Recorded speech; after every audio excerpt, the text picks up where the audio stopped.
lively note, I'd like to take this opportunity to say good evening and welcome to everyone to our very first Leaders in Conversation episode for 2023.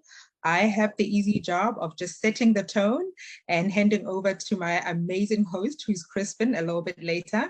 But I think first things first, everyone, thank you all so much for making time to be with us this evening. We know that time is a finite resource, and we appreciate that you've decided to spend this next hour with us. At Boundless Wisdom, we do believe that as the world changes and it becomes unpredictable and brittle, a new kind of leadership needs to emerge. And so this evening, we're very fortunate and privileged to have within our midst Gary Graham, who's a global certified reinvention practitioner, who will be sharing with us about impact, but also about reinventing leadership. But before I hand over to Crispin, I'd like to encourage everyone to please just follow us on our different social media platforms, on our Instagram, our LinkedIn, and our Facebook. And we also have a weekly Take 5 newsletter that comes out. Please sign up for that as well. The links will be in the chat box. And if you are interested in becoming a certified reinvention practitioner, the link to the Reinvention Academy will also be included in the chat box. And on that note, I am going to hand over to Crispin and Gary. Thank you. Thanks, Amala. Thank you very much. Hello, everybody. Fascinating topic for this evening. And Gary, you and I have been talking about it for quite some time. So just for some background context, Gary and I have been having a conversation about reinventing leadership for some time now. And there were three angles to it. The first part of it that we were pondering about and knowing that we don't necessarily have all the answers was wondering whether the kind of leadership we currently have in our private and public institutions is still serving us, serving society. The second aspect we were wondering about, Gary, was whether how we're going about developing and educating and training leaders is still adequate, whether it's still relevant, whether we're actually able to produce the kind of leadership we need for today and for tomorrow. And the third aspect we were reflecting on over a cup of coffee was future fit leadership. You know, to what extent are leaders equipped for tomorrow? And what is it that leaders would need in their toolkit, which we may not have as part of curriculum, as part of learning content, and as part of our development of leaders today? So that kind of was the ball that Gary and I were kicking around a couple of weeks ago. And so thank you for joining us this evening as we just continue that conversation. And please, we'd like you to pop your thoughts and ideas into the chat box. We'll pick up on that. And as we just open up the floor for conversation, Gary's going to do an overview for us, some thoughts around that, and share some insights. And please join the conversation in the chat box or put up your hand if there's something that you'd like to share with us as well. So Gary, within that context of you know, and you are ideally positioned, I think, just to add to Emma's introduction, is you are, forgive the words, the father of reinvention in South Africa. You are a renowned global speaker. You lecture at business schools, and if there's anybody that's in the heart and guts of developing leaders, it would be yourself. So I'm really curious to continue the conversation with you about those three segues into reinventing leadership and any other thoughts that you may have for us, please. Thanks, Crispin. Let me put my friendly face on for Patience. Yeah, great. Thanks. Hi, everybody. It's also nice to see a couple of familiar faces here. So good to be with you. And yeah, when I hear things like father of reinvention, you know, then I kind of wonder who the mother is. But I like to think of, I hope to be just the trigger for many things. yeah, we're doing some good stuff in the reinvention space, and it's nice to see the community growing across the continent. And a lot of the reinvention colleagues on this call, but also I think in the development space, there's some experts in this room. Judith, it's great to see you. It's a shame that I have to come to a Zoom call hosted by somebody else to actually see you when we live in the same city. But I suppose that's the story of our lives. Maybe I want to open it up because there are, there are people on this call that are a lot more, I think, rooted in the development space than I am. I mean, we straddle a number of different disciplines. And the question you raised earlier on, is leadership working? I think is not a closed-ended question deliberately. But I mean, maybe if you let's do a storm chat. You know what a storm chat is? You give me your answer, but don't post it yet. So the question is leadership working in general? So whether you think private sector, public sector, is it working? Yes or no? Just give me your answer. Don't hit enter yet. But once you've all typed an answer, and Nafiz, hey, great to see you all the way from India. Welcome. Great to have Hi. you. Yeah. Good evening, Aman, Gary. Welcome. I'm assuming you're in Thank India today, so welcome. So give us your answer and hit enter.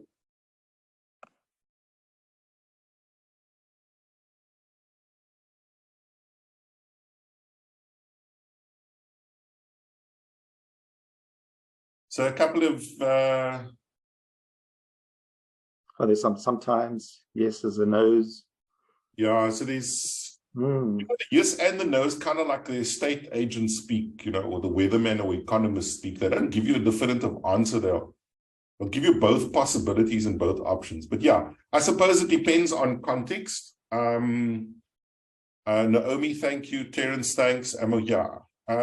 Judith, that's an interesting comment. Do you want to say a little bit more about that one, please? Would you mind unmuting? Yeah, I think some of it is working. Hi, everyone. Hello.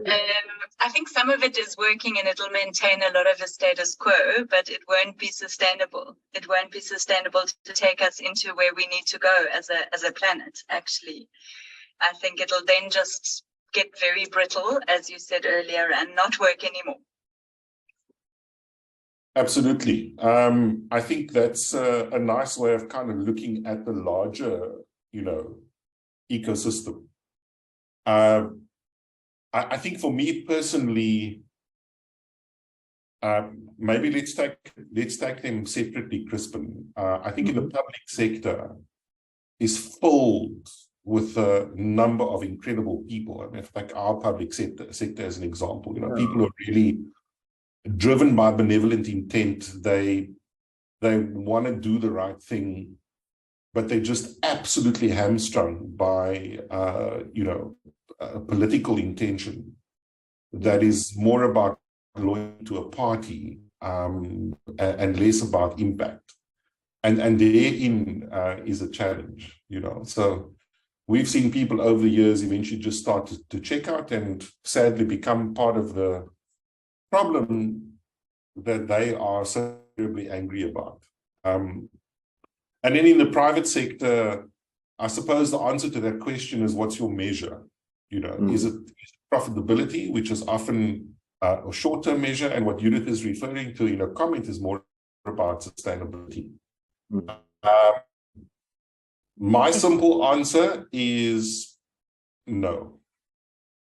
If you had asked me general to any sector, or as general to any sector, if you had asked me 5 years ago, I may have had a yes/no answer, and certainly 10 years ago, I would have said yes, it's working. But no, and fundamentally for the reasons that Judith has kind of mentioned in a comment there. Models like leadership models, whether it's leadership or operating models or business models, we have to accept that they work for a time, they don't work for all time. And part of the challenge is our approach to leadership. We have a a global lack of accountability. If you kind of look at this thing from a sort of meta view, it's not something new to us as a human race. If you're spiritually inclined, it kind of started way back in the Garden of Eden. Everybody blamed everybody, the snake, the man, and the woman. Adam, when he was asked, why did you do that, said, it's the woman that you gave me. So it's a theme that's run throughout history. But generally at the moment, if you look at the state of the world, I would say leadership is not working the way we need it to work. And maybe just one statistic I can share with you. I'm not a data scientist. I'm not a scientist by any means or any measure, or academic for that matter, but I love the stories that the data reveals to us. And one of the interesting findings in the World Economic Forum's Global Risks Outlook for 2020, was it 2022, Tracy, or 2023? It's either last year or this year. I think it may be too early for this year. Yeah, 22. Global CEOs were asked, what is your outlook for the next year? Is it positive or negative? The overwhelming response, 66% majority, is negative outlook. For a host of reasons, a whole host of different reasons. Now, part of the challenge with that is when your predominant outlook is negative, there's a whole lot of things that follow on from that. So you're talking about increased anxiety, increased stress, increased disillusionment. The minute disillusionment goes up, take our country in South Africa as an example, the very real risk of protest. So we look at what happened in KZN. We hope it doesn't happen again, but all the data is telling us that it's waiting to ontplof because of this risk of an increased negative outlook. And it's not getting any better. Yeah, I sometimes feel for leaders. I think it's a tough job. It's a lonely job. It's a crappy place to be in most of the time. And most of what I'm experiencing from an executive coaching point of view, people know that they need to be doing different, but they're not sure what to do, and they're not sure how to do it. And one of the big reasons, or one of the big impacts, is just the speed at which we are having to move. Just the speed of change. So I think you and I, Crispin, at some point spoke about the sort of emergence of these new intelligences from about 2014, 2015, the just help me out, the VQ, the PQ, and the adaptive intelligence, political intelligence, and the visioning intelligence. That's exciting new stuff, but how many of the organizations that we are working in, they haven't even come to terms with the old intelligences, which is the EQ, SQ, IQ, and the physical intelligence. So there's a speed here at which we're having to function, I think, that is just causing a sense of overwhelm for people. Now, I'm not wanting to paint a picture of doom. I mean, here and there we have some real sort of pockets of excellence, but it's not enough. It's not enough to fundamentally cause that shift that we're looking for, and that Judith is kind of referring to in a comment there. So Gary, sorry, just to pause there for a minute, because I mean, I just wanted to reflect a second on what you're sharing with us. Is it a press the pause button and reset and recalibrate, or is it as we not fix is not the right word? Is it address these realities as we go?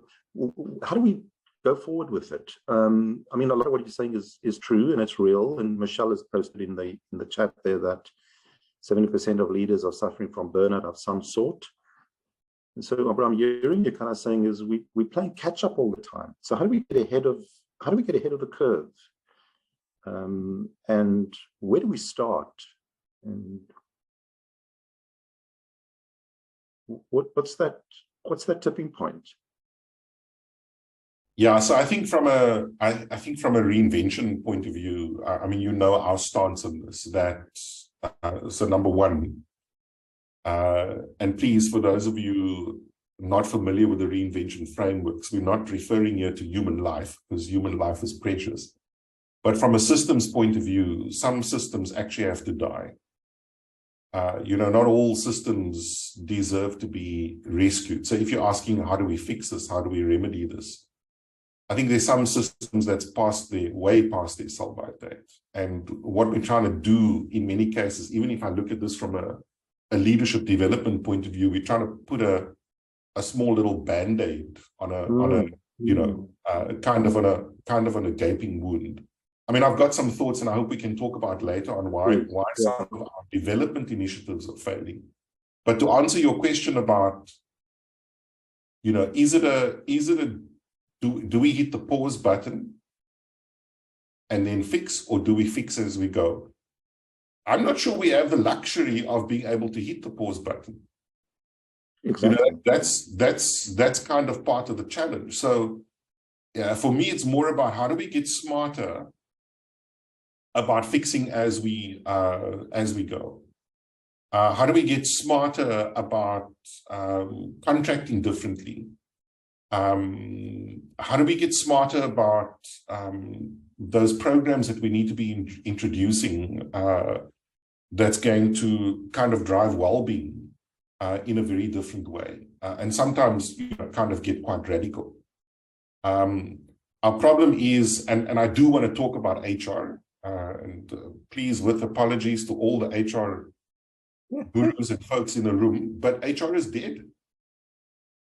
HR is dead, long live HR. And what we mean by that is we have a need for that capability, but in a very different format. But how many of our HR functions is pushing the old dribble from a development point of view? I think one of the reasons why some of our development initiatives is failing is HR doesn't have the guts to stand up to executive leadership and say, but you are the problem. It's the reason our strategies are failing, the reason that we're not cracking the results that you're looking for is not because of a competency or skills issue with our people. It's actually because of you. It's your practices, it's your behavior, or it's the fact that you haven't put the structures in place to reinforce this learning that people come back with. And so what happens is, there's a shocking statistic around how much of the development we spend money on actually doesn't work. I think it's more than, it's close to 90%. Because the system to support that, when I come back from that great LDP, MDP, whatever it is actually not in place. There's not enough opportunity to practice. There's not enough feedback from leaders. And this is where we're expecting sort of that HR functionality, that people management, the custodian of the culture, if it's them, to have the guts and say, but actually it's you. It's not them. It's not the skill. It's not the... So anyway, let's bring it back to leadership. I can go for an hour on HR. Just hold on to that. Michelle, would you just come into the room, please, with your point around, we need a conscious plan, and you mentioning something around performance and many legs and fixes. Just your thoughts, please. So I've recently completed the Neurozone brain coaching, advanced coaching with Etienne in Cape Town. And one of the things that pushed him to this was he was doing many operations on brains and hearts of middle-aged men that he realized were suffering from burnout, and started doing a lot of research around that. And a lot of us are burnt out without even realizing it. And then to that disengaged leader piece, we're doing exactly the barest minimum to get by for the day, and not doing anything more. So just in the UK alone, disengaged employees cost the UK £2.2 billion a year. That's a lot of money. That's GBP. So it has a huge impact, and that disengaged piece fits in with the burnout So yeah, lots of fixes available, but you first got to get to a point where you acknowledge you have burnout, and identify that you have the burnout. And then the solution looks different for different people. Sorry, Chrisman, did I answer your name? Great, yeah, thank you. Yeah, I think yes. Sorry, we said hello. Hello, Yeah, I'm hi. sorry to join a little bit late, and You're welcome. so I think Gary, yes, carry on, please. yeah, I think what Michelle's kind of touching on is very important. Is that, you know, the context is always important. Context is always important, you know. And I'm just going to talk from a South African perspective. I think we very often, from a leadership management point of view, kind of underrate our capability in terms of managing complexity. Yeah. I'm sorry, with respect to the folks in the UK, but working with different people from different parts of the world, I find generally on the African continent, people underrate or underestimate their capability. If you look at the average complexity that we have to deal with, even just from a social point of view in developing countries, it is much higher than developed countries. And so, yeah, burnout will mean different things to different people. So I think context always matters. The starting point is recognizing, thanks, Michelle. The starting point is recognizing that there's actually an issue. You know, we talk about those long cycles, short cycles. You know, in the long cycles, we kind of celebrated this nonsense. You know, it is a badge of honor to, you know, be working 18 hours a day. But the level of complexity we worked with 20 years ago is very different to today. 20 years ago, I could have an executive leader who knew it all, literally knew everything in that system. Today, it's impossible. So there's this heightened dependency on other people, on working through other people. This big need for influence that we have. But when it comes to burnout, it's like any other challenge that I have. The starting point is recognizing that there is a challenge before I, you know, have a heart attack or I collapse. So Gary, sorry, just to come back, you said we don't have the luxury of pressing the pause button. And it's kind of sounds as if you're leaning towards that part of the answer is in education.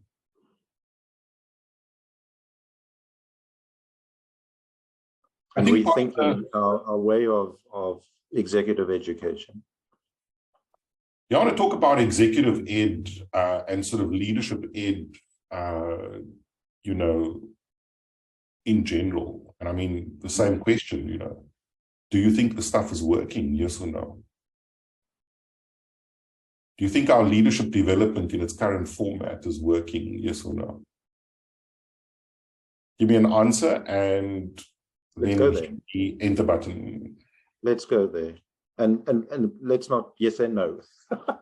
Let's see what it looks like an overwhelming no coming through. Okay. And we're in that game. Many of us are playing in that space. We're delivering this to clients, either in-house in our own organization, like we're doing in my context, where we're doing that, and even as a service offering to clients. And yet we're all kind of saying, what we're doing isn't working.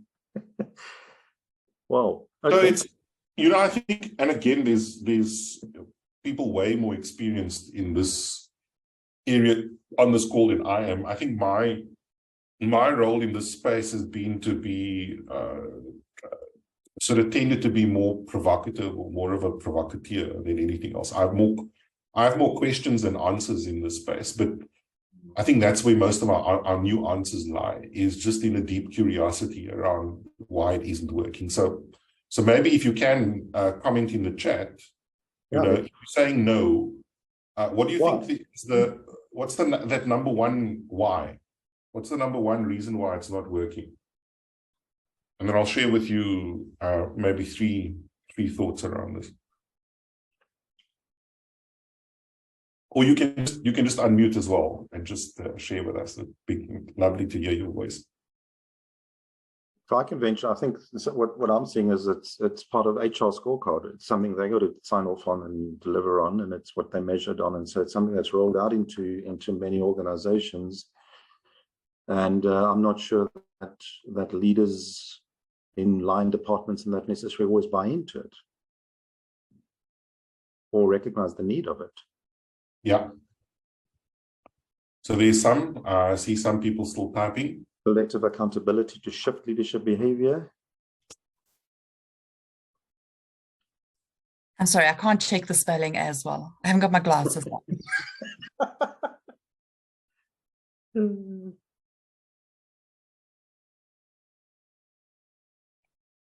Yeah, I think you're all hitting the nail on the head. And there's a couple of nails here. So let me share just one or two perspectives, and we can talk about it. And then, maybe if we can leave with maybe 3 questions, I think, yes, please. Of stuff to think about or to think about differently. So number one is, in our organizations, development is still seen as an event. And not necessarily seen as a process. Now, when we talk about process, and I don't know if somebody's capturing this as I'm saying it, because don't ask me later on what I said. I know you're recording it, but I'll forget. When we think about a process, we think of 2 things that we really struggle with in the workplace. And this is across corporates, it's startups, it's almost every kind of environment. Number one is time, and number 2 is reinforcement. So how do we get to that place where we help people to start seeing development as a process, as a journey, rather than an event? Mm-hmm. And if you look at a lot of the data around why executive ed or leadership training fails, it's people get excited, they get whipped up into a frenzy. It's life-changing for many of them, and then they go back to the office and they jump into that default mode because the system is not ready to support that learning. Now, if that was my money, I wouldn't be spending it. And then the question is now, whose job does it become to build that system that's ready to support the development? Yeah. So that's the first reason. Development often still seen as an event versus kind of looking at it as a process. Number 2, if you look at the content for development, very often it's addressing broad themes in leadership programs, very broad themes, very generic themes, versus picking one or maybe 2 core competencies or skills that need to shift and focusing and honing on those. Now, that could be one competency for a collective, or perhaps it's one capability or one competency that I need to focus on to shift the needle. Sorry.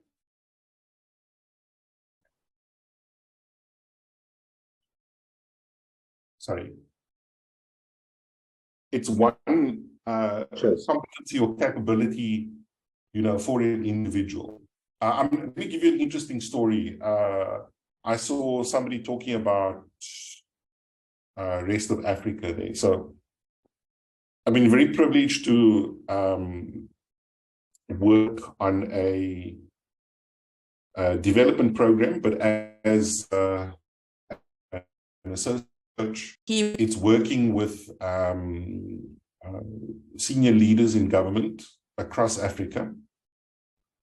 And it's a massive, benevolent, global US-based organization working on the continent. And obviously they want to make sure that the investment is sustainable. And it's a leadership program. So there's a part of the program that is focused on the policy and shifting policy. And then there's the leadership piece, which is where I play.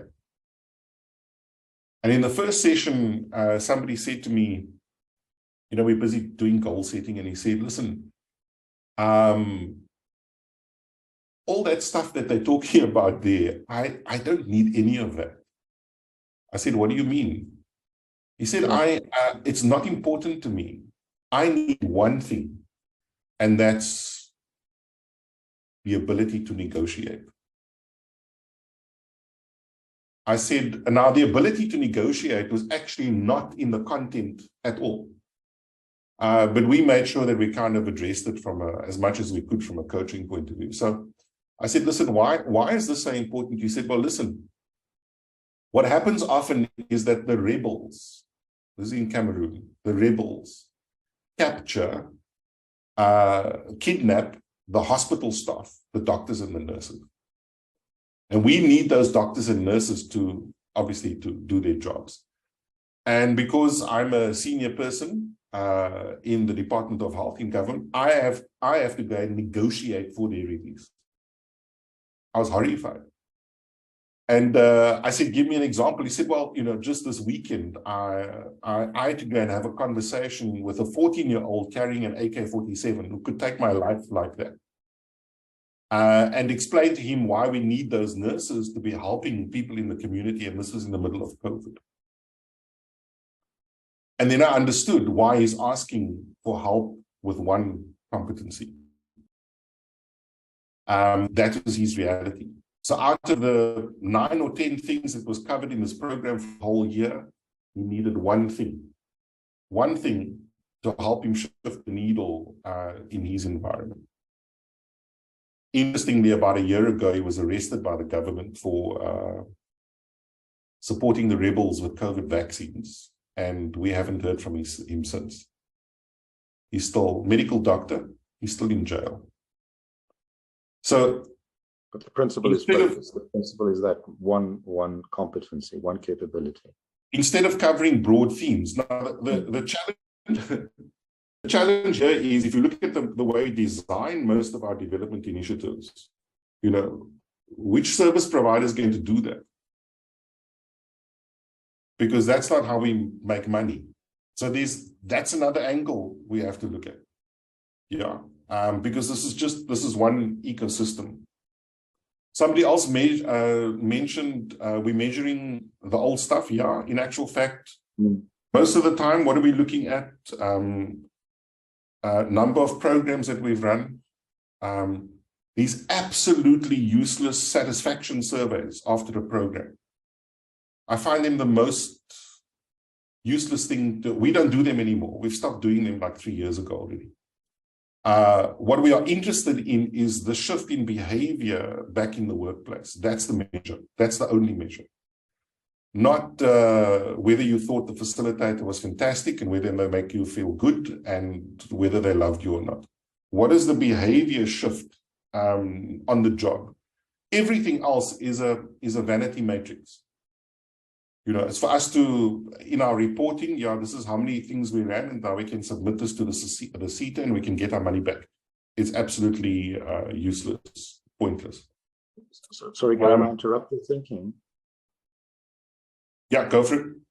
Forgive it. I'm just thinking about how do you then, if you're talking about specifically behavior and impact and shift of behavior, but your earlier point is in a system that isn't geared for that. And Judith has a point around, we need a completely different way of thinking about the systems in which we're operating this. Absolutely. And who's the ultimate measure of whether the behavior is shifted or not? Yeah. It's the end user. It's the team member. It's the staff. It's the customer. And that measure we're not taking into account. Well, most times I've not seen that measure taken into account at all. You know, if I send somebody on training, even exec ed, the training is going to build an awareness of a capability or a competency. But we only build that capability when the leader is busy working. We build it while they're busy working. And that has to be the measure that we have to look at, which I've I've not kind of seen. We have quite a few environments where we, when we do that reinvention exercise of what to chuck out and what to do differently. I mean, one of the questions to ask is, so, you spent 100K sending this person to this program a year ago. Let's have a conversation about what behavior has shifted. Most of the time, it's about behavior. It's less about competency or capability. Are you able to share an example of where you've actually made that happen, where it's actually working? So one example, well, it depends from which perspective you're going to look at this. But one example was in a multinational. Actually, the ask was very different. It wasn't around development; it was around cost saving, and taking the salary bill from 6.5 million, I think, for HR, for 4 people in HR. Sorry, I lied. 6 people in HR, and taking that salary bill to under 1 million. Eventually, we got it to under 100,000. And one of the things that we had to re-examine was exactly this conversation. The spend on development and the management of those development programs. It wasn't working. Chucked it out to focus more on the job training, specific coaching, creating stretch or heat experiences for people in the moment, micro learning experiences, breaking away from, I'm not sure about your environments, but executives don't have 5 days to go and sit in the bush anymore. And twiddle their thumbs. I mean, some of them would love to, but they're under so much time pressure that they don't have that space. They don't even have that mental bandwidth from a development point. I'm generalizing here, okay? I mean, if you go to any of our business schools right now, the classes are still full. I'm always very curious why it's full, because the data is showing us that the stuff is not working. And from a design point of view, I think our institutions have done they did a very good job, for example, with the flip, with COVID, when they had to switch to virtual. But that also had a very short lifespan, because they realized a lot more is needed here than just taking in-person content and flipping it, for a Zoom or Teams virtual engagement. We actually have to build things like well-being into our online delivery. We can't just take the same content and now deliver it in this format. I think people realize that within 12 months.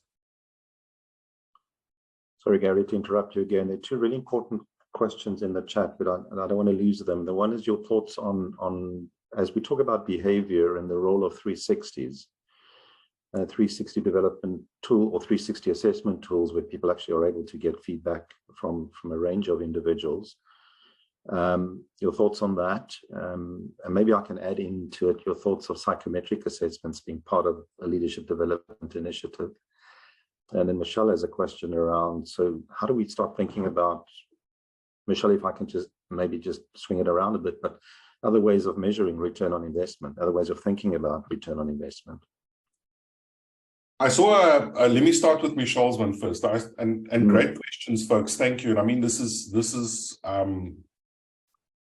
Crispin sent me a message earlier saying, I'm looking forward to learning from you. I kind of agreed to this gig because I knew I'm going to be learning a whole lot. So thank you for the curiosity and the contributions. There was a stat I saw a little while ago that said 2 out of 3 employers expect a return on investment from training within a year. 2 out of 3 employers expect a return on investment. Leadership. Yeah, from reskilling their people within 1 year. And now whether we think it's realistic or not, the question for me with ROI is more about how do we demonstrate the ROI. For the business, what they're looking for is that revenue.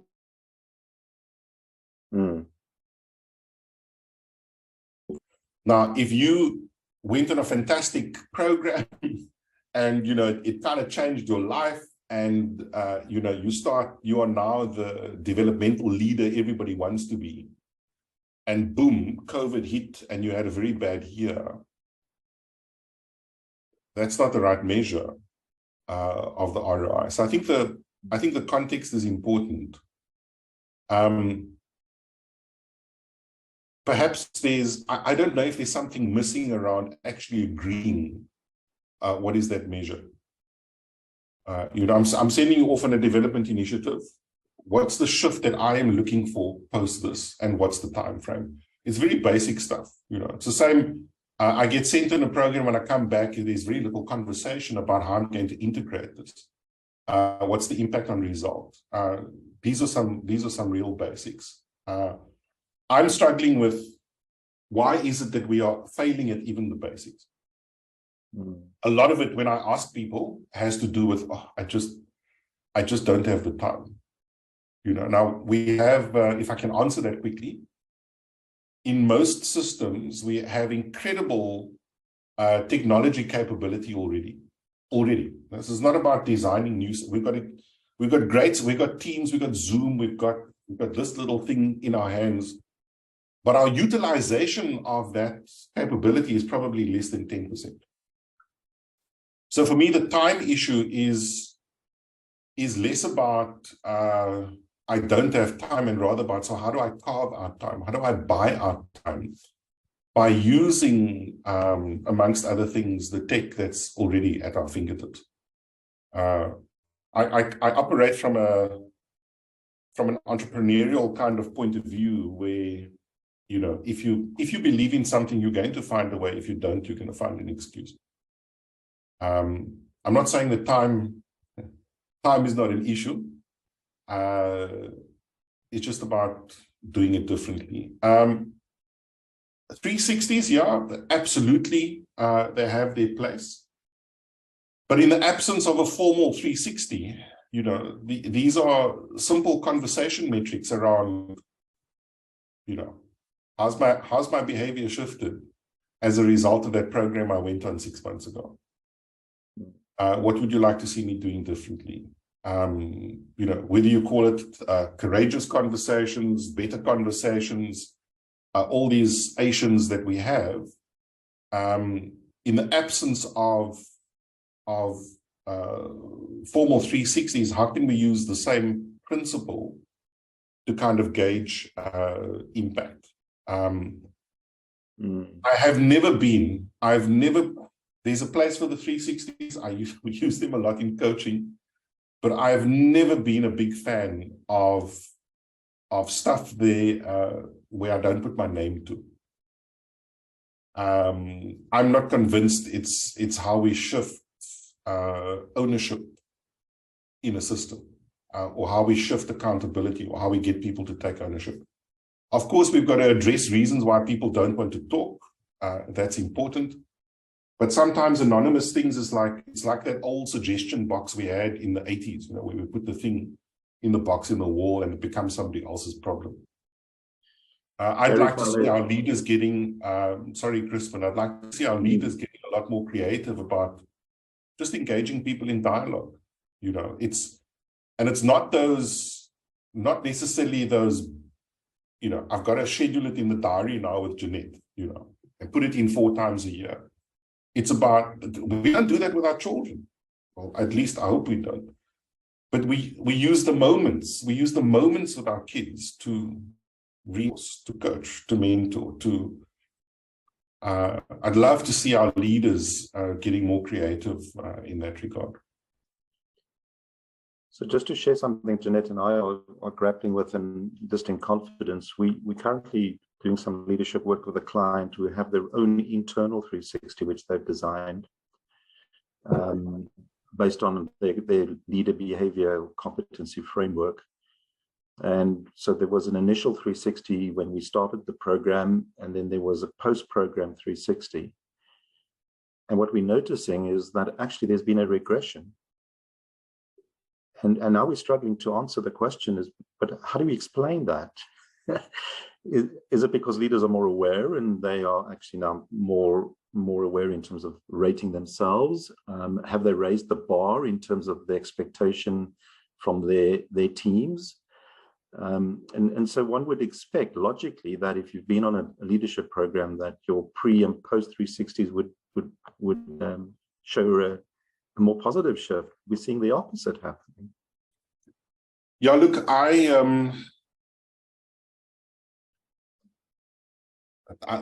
kind of look at this slightly differently. Like, why the hell do we want to explain it?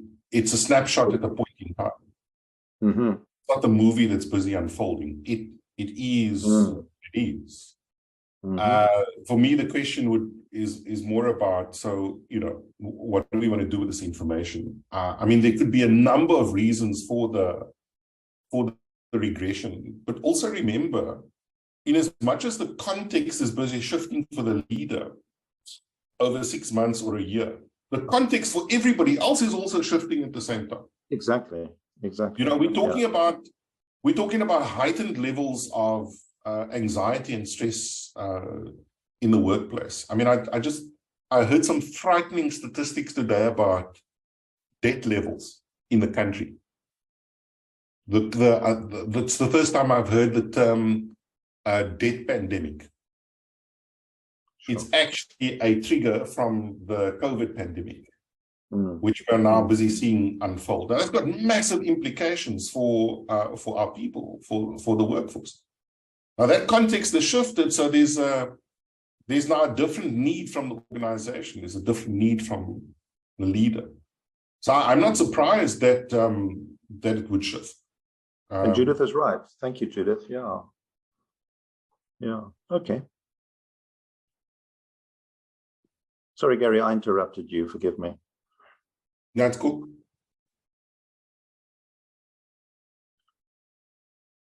So just to sum up, so we're kind of saying leadership is not, it's broken, it's not working. We're saying and acknowledging in a way that our leadership development initiatives aren't achieving the results that we wanted to achieve.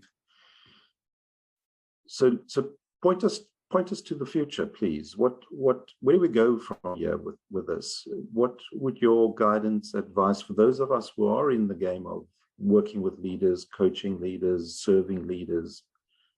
How do we make sense of this, and where do we go with it? So, again, I have more questions than answers here. Let me just go back to one of the opening statements. Leadership is tough.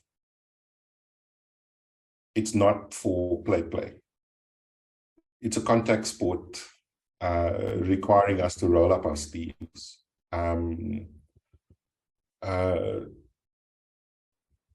The demands busy sort of being placed on our leaders are, 10 times more than they even were, I would say, even 3 to 4 years ago.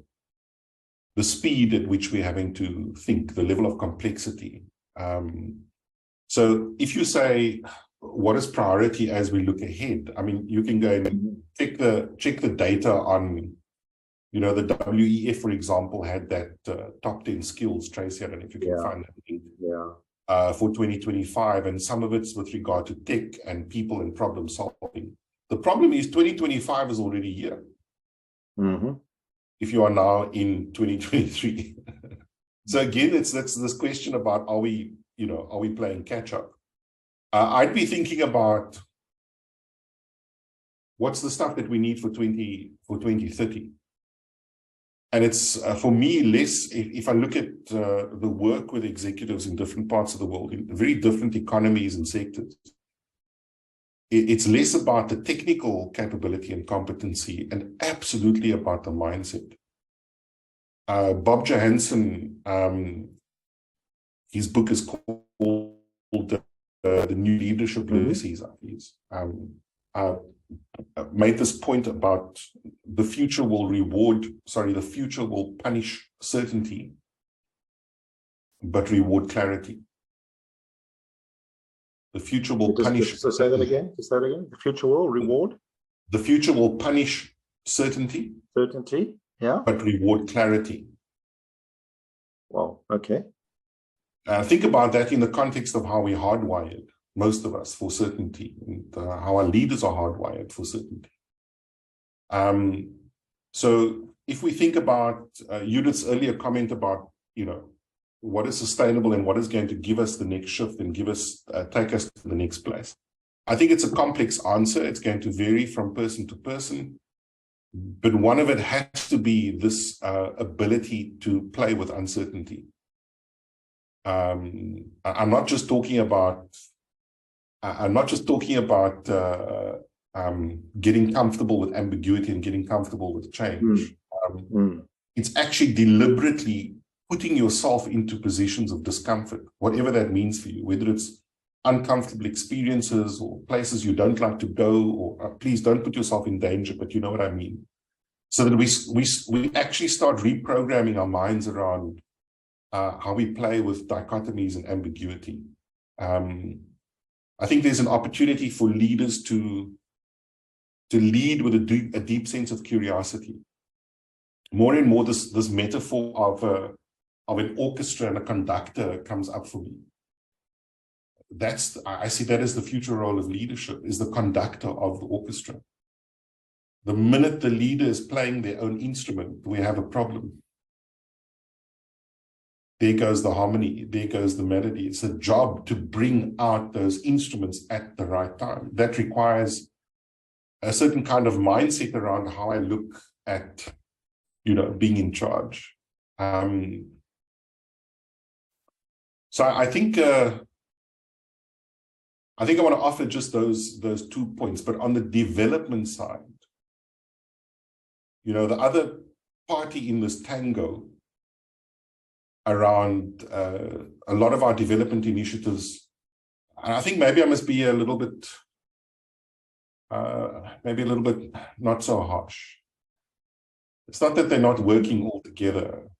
They're not giving us the results that we expect. Somebody recently, I thought she would be on the call tonight.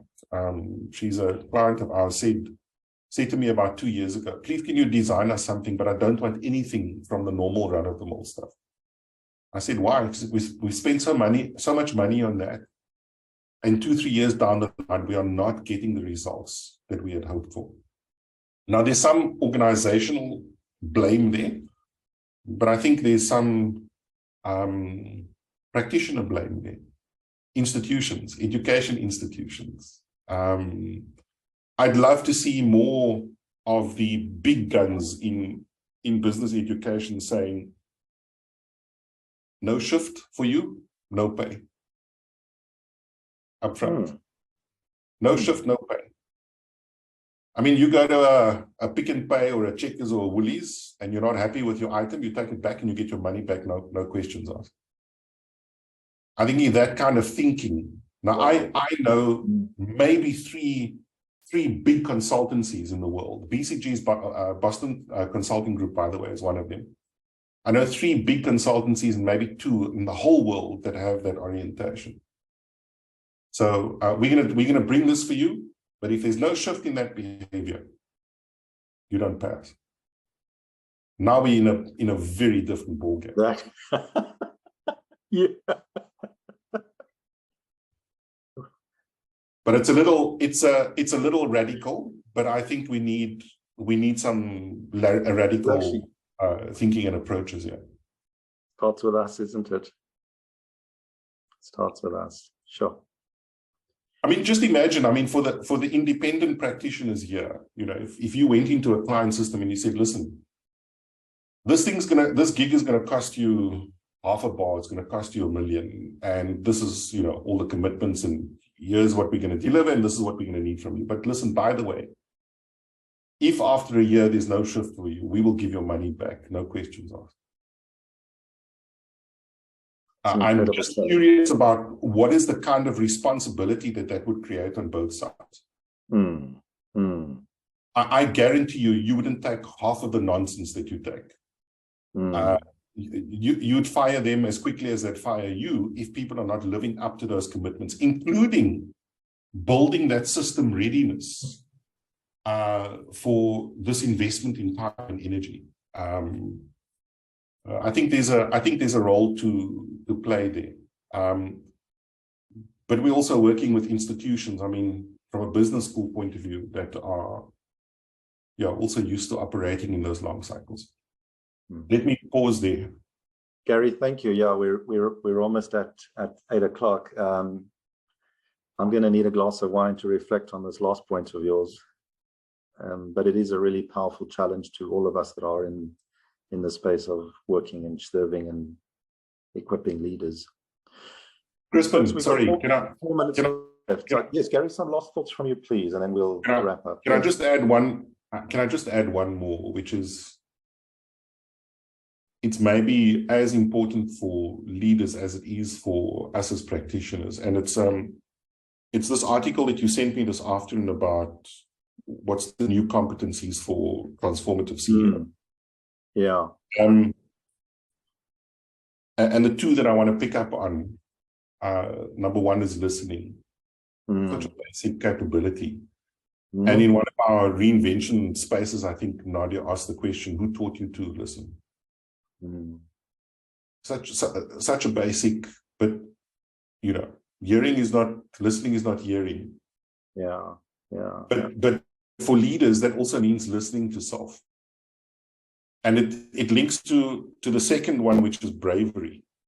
Yeah. How many times you talk to CEOs and they say, oh, I wish I had the guts to tackle this thing early on. I wish I had the guts to call it bravery, call it courage. Let's not underestimate the fact that even at a senior and exec level, people sometimes need help finding their voice. True. Very true. Part of our role is to create the container, for that. And last point, that includes saying, I don't know. We never did that in the long cycles because that was a sign of weakness. Now we've got to celebrate, I don't know. Can you help me? The I don't know, can you help me just opens up incredible collaboration and possibility. Because not one person has the answer. Versus somebody who's just too scared to say, I don't know, just keeps the system in a space where there's very little movement. Flat. Thank you, Gary. Wow. I'm going to ask Amo to wrap up in the last minute we have, but it's just been incredible just listening to you, hearing the reflections and sharing of everybody in the group and the chats and the comments. I just have a deep sense that there's a lot of work still to be done. And we've got to get out there and get into the mud and into the trenches, because if we don't, it's not going to shift and it's not going to change. Thank you so much. I really, really appreciate your energy, your time, your commitment, and just again, learning from you has been awesome. Thanks, Gary. Emma, would you like to wrap up for us, please? Sure, Crispin. Sure. Gary, thank you so much. Really food for thought. I think going into the weekend, lots of things to grapple with that you've mentioned. And I think the one that maybe probably stands out for me personally is when you said leaders need help to find their voice at every level. Because there's this assumption that at a particular level, this person is comfortable to, to address or speak about certain things. So that's probably the one that I have found most impactful. And I mean, there's a whole lot that I've written down that I could go through. But as Crispin has said, thank you so much for just being a pioneer in the space of reinvention within the continent and within the country. And most importantly, for taking this evening out to come and be with the leaders on this call, to share your thoughts, your insights, and to challenge our thinking going forward about what leadership that works look like. Thank you so much. Everyone. Thank you, Gary. Thanks, everybody.